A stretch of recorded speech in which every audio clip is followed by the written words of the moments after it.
Chapter 6 Dark House, Dark Yard. Seth. The bell had been small. That was what made it dangerous. Not a doorbell. Not a knock. Not something a neighbor would do. A faint ding, the kind you'd hang on a fishing line, the kind you'd use to turn a person's front yard into a perimeter alarm. Seth killed the lights. Darkness swallowed the room in a clean rush, and the house shifted instantly from home to cover. He moved without thinking, pure muscle memory, one hand finding Nina's wrist and guiding her away from the windows. Not yanking. Not dragging. Just directing, the way you moved an animal away from a hazard before it could decide to bolt into it. Nina didn't fight him. That hit him harder than the bell.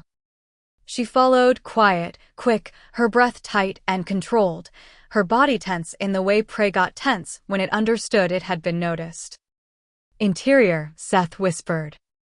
Nina nodded once like she'd swallowed her pride and turned it into survival. He led her into the narrow hall between the kitchen and the back bedrooms, no windows, no direct line of sight. Safer. Harder to see from outside. He set her behind the corner, just out of view, then put his finger to his lips. Nina's eyes flashed. I know. He released her wrist, then immediately missed the contact like an idiot. Like a man who didn't have better things to worry about than the heat of skin through a coat sleeve. Seth forced his focus outward. Listen. The house was quiet in the way all houses were quiet at night, fridge humming, heater breathing, the slow tick of time. But underneath that, the yard held its own stillness. A waiting kind. He moved back toward the kitchen, keeping low, staying off the hardwood where footsteps carried. He didn't turn on the flashlight yet. Light announced you were awake. Light gave away your position. He crouched behind the kitchen island and angled his head toward the back door. There.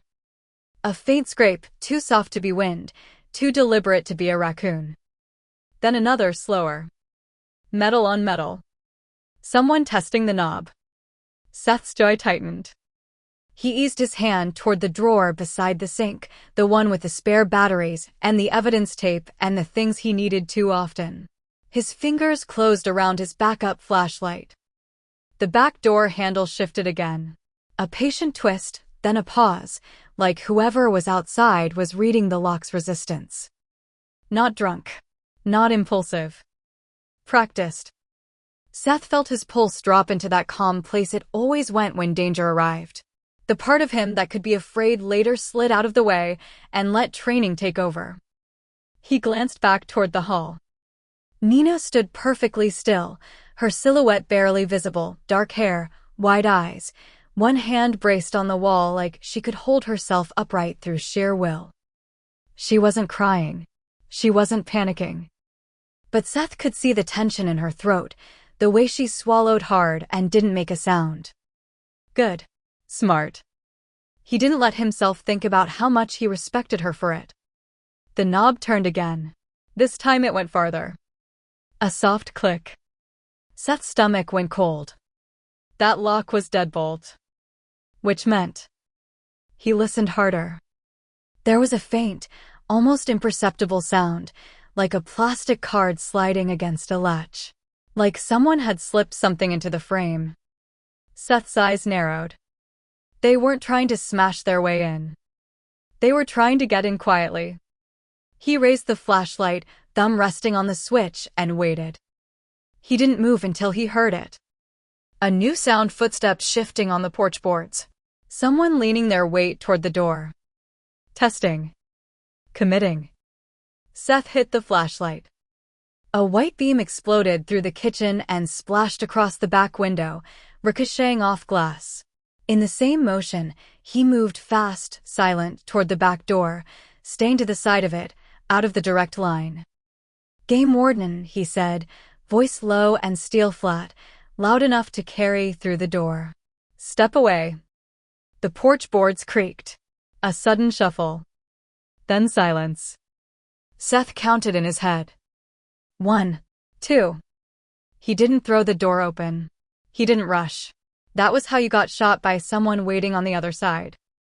He angled the flashlight through the narrow sidelight window next to the door, keeping his body covered, the beam cutting across the porch. The yard beyond was a smear of shadow and winter branches. Nothing moved. Then movement to the left fast. A shape slipping off the porch and into the yard, low and quick. Seth yanked the back door open hard and stepped out, sweeping the flashlight in a wide arc. The beam caught the intruder for a split second. Hood up, face turned away, body built lean and fast. Boots that knew how to run quietly even on dead leaves.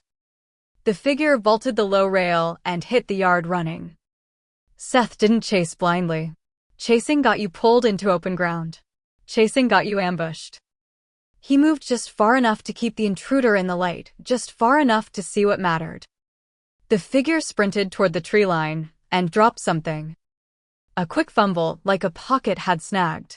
A small object flashed in the beam, hit the ground, and disappeared into grass. The intruder didn't stop for it. They vanished into the trees like they'd never existed. Seth stood in the cold, breathing slow, flashlight cutting through empty space. He listened for a second set of footsteps, someone else moving, someone else waiting. Nothing. But the silence didn't reassure him. It felt staged. He backed up, shut the door, and locked it again, deadbolt, chain. He checked the latch. Something was wedged in it. Thin plastic, slick as a hotel keycard. Seth peeled it out carefully and stared at it. It wasn't a hotel key.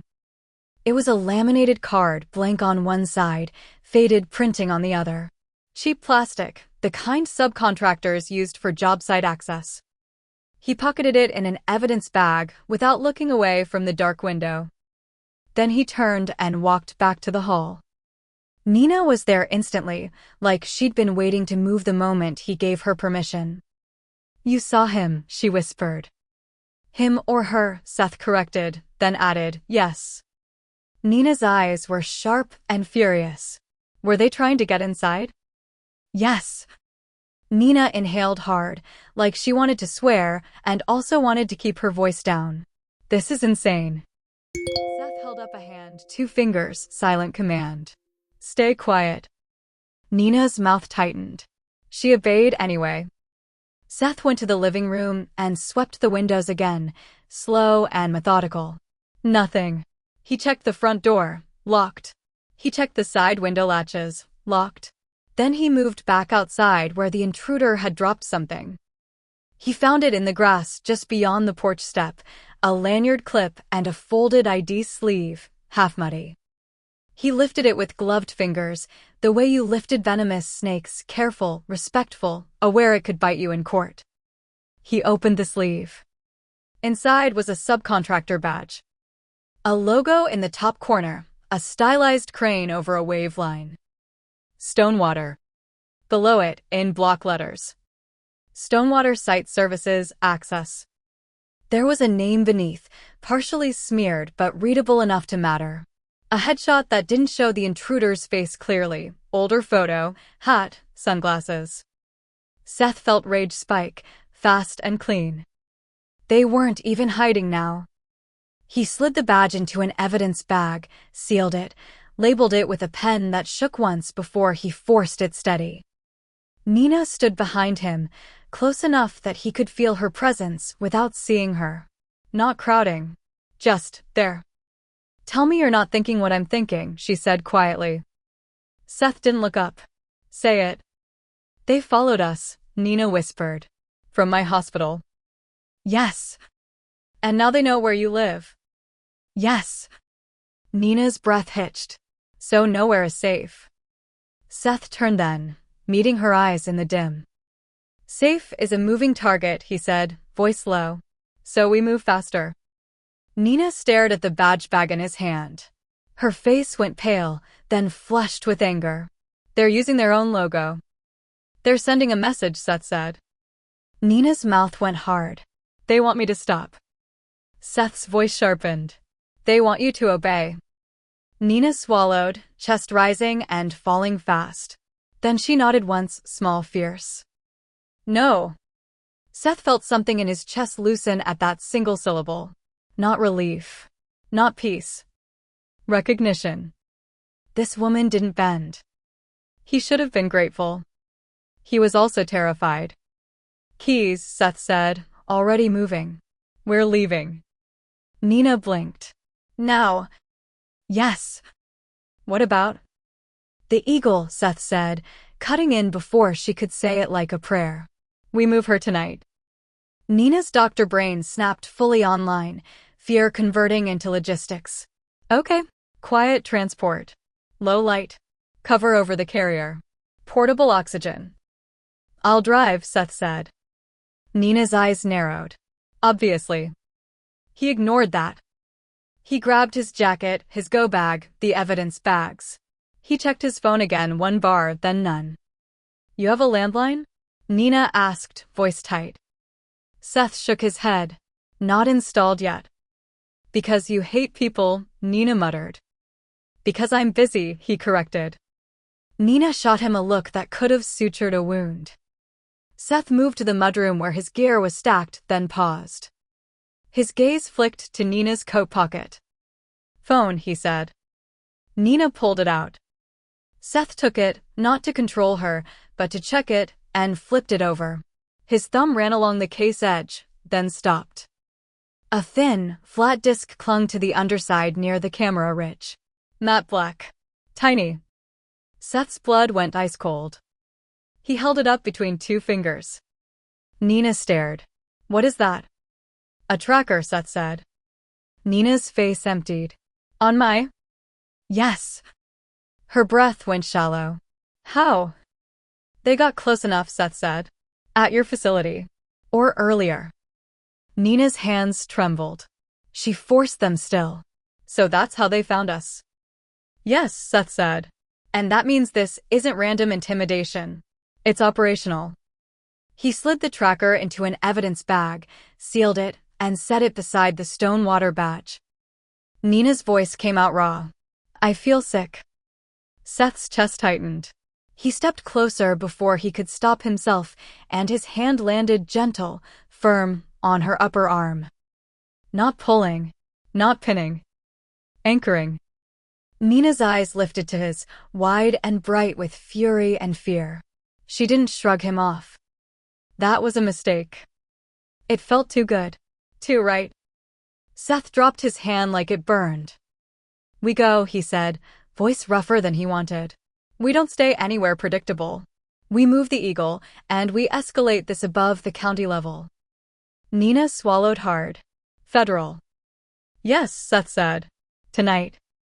Nina nodded once.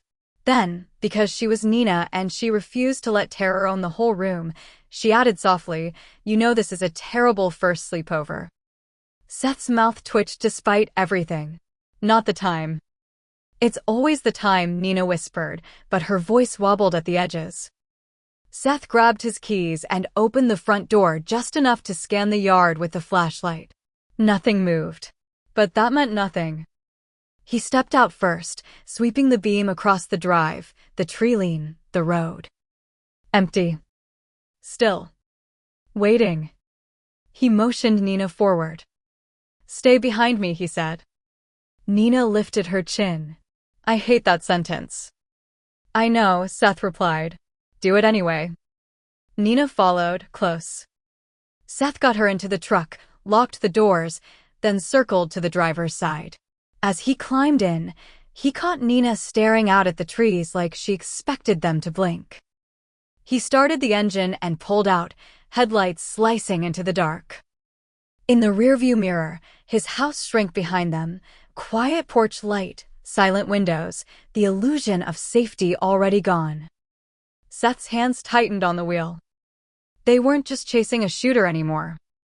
They were up against someone organized enough to track a doctor, bold enough to tag her like an animal, and arrogant enough to leave their logo behind as a warning. Seth glanced at Nina once, quick, controlled. She stared straight ahead, jaw set, eyes shining. Not broken. Not backing down. Seth faced the road again and made a decision he didn't say out loud. Whatever this took, whatever line it demanded he cross, he was not letting them touch her. Not Nina.